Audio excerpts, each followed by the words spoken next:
പ്രദേശിലെ മീററ്റിൽ ഭർത്താവിനെ കൊലപ്പെടുത്തിയ യുവതിക്ക് ജയിലിൽ കാമുകനോടൊപ്പം ജീവിക്കണമെന്ന് ആവശ്യം.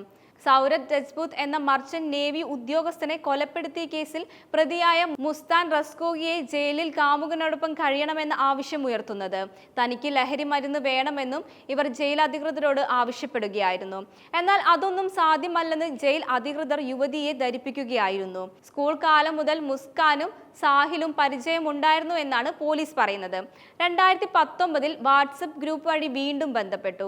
ഇതിന് പിന്നാലെയാണ് യുവതി ലഹരി ഉപയോഗം തുടങ്ങിയതും സാഹുലുമായി പ്രണയത്തിലാകുന്നതും. ഭർത്താവിനെ കൊല്ലുന്നതിനും മുന്നോടിയായി ലഹരി മരുന്ന് നൽകി മയക്കാൻ അദ്ദേഹത്തിന്റെ കുറിപ്പടിയിൽ യുവതി കൃത്രിമം കാണിച്ചെന്നും പോലീസ് കണ്ടെത്തി. സൗരഭിന്റെ ഭാര്യ മുസ്കാൻ റസ്കോരി കുറിപ്പടിയിൽ കൃത്രിമം കാണിച്ചെന്ന് ഉറക്ക ഗുളിക വാങ്ങിയെന്നും പോലീസ് പറഞ്ഞു. ഭർത്താവിനെ കൊലപ്പെടുത്തി മൃതദേഹം കഷ്ണങ്ങളാക്കുന്നതിന് മുൻപായിരുന്നു ഇത്. അന്വേഷണത്തിന്റെ ഭാഗമായി ഞായറാഴ്ച റെയ്ഡ് ചെയ്തപ്പോഴാണ് ഉഷ മെഡിക്കൽ സ്റ്റോറിൽ നിന്നും മുസ്കാൻ ഗുളികകൾ വാങ്ങിയതായി കണ്ടെത്തിയത്.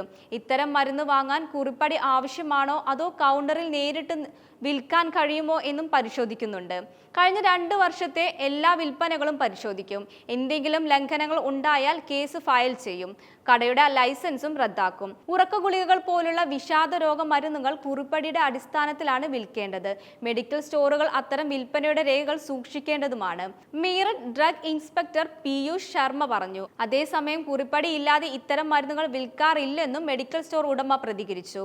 മാർച്ച് 4-നായിരുന്നു മുസ്കാനും കാമുകനായ സാഹിൽ ശുക്ലയും ചേർന്ന് സൗരഭ് രജ്പുത്തിനെ കുത്തിക്കൊലപ്പെടുത്തിയത്.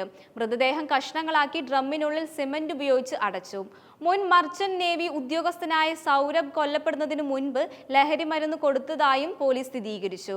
കുറ്റകൃത്യത്തിന് ശേഷം മുസ്താഖും സാഹിലും ഹിമാചൽ പ്രദേശിലേക്ക് അവധിക്കാലം ആഘോഷത്തിനായി പോയി. സൗരഭിന്റെ ഫോണിൽ നിന്നും സന്ദേശങ്ങൾ അയച്ച് അദ്ദേഹത്തിന്റെ കുടുംബത്തെ തെറ്റിദ്ധരിപ്പിക്കുകയും ചെയ്തു. മാർച്ച് 18-ന് മുസ്കാൻ അമ്മയോട് കുറ്റസമ്മതം നടത്തിയതോടെയാണ് കൊലപാതക വിവരം പുറത്തു വന്നത്. ഇക്കാര്യം പോലീസ് റിപ്പോർട്ട് ചെയ്തതിന് പിന്നാലെ മുസ്കാനും സാഹിലും അറസ്റ്റിലായി. സൗരഭിന്റെ ഹൃദയത്തിൽ 3 തവണ ആഴത്തിൽ കുത്തേറ്റതായി പോസ്റ്റ്മോർട്ടത്തിൽ കണ്ടെത്തി. സൗരഭിന്റെ തല ശരീരത്തിൽ നിന്നും വേർപെട്ട നിലയിലും കൈകൾ കൈത്തണ്ടയിൽ നിന്നും മുറിച്ചു മാറ്റിയ നിലയിലും കാലുകൾ പിന്നിലേക്ക് വളഞ്ഞു നിൽക്കുന്നതുമായാണ് കണ്ടെത്ത്. കുടുംബത്തിന്റെ എതിർപ്പിനെ അവഗണിച്ച് 2016-ലാണ് സൗരഭും മുസ്കാനും വിവാഹിതയായത്.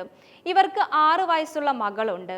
മുസ്കാന്റെ കുടുംബം കേസ് വാദിക്കാൻ വിസമ്മതം അറിയിച്ചിട്ടുണ്ട്. തന്റെ കേസ് വാദിക്കാൻ സർക്കാർ അഭിഭാഷകനെ മുസ്കാൻ ആവശ്യപ്പെട്ടു എന്നും senior jail superintendent Viresh Raj Sharma പറഞ്ഞു.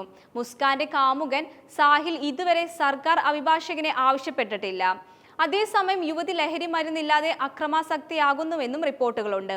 നിലവിൽ ജയിലിലെ ലഹരി വിമോചന കേന്ദ്രത്തിലാണ് 2 പ്രതികളെയും പാർപ്പിച്ചിരിക്കുന്നത്.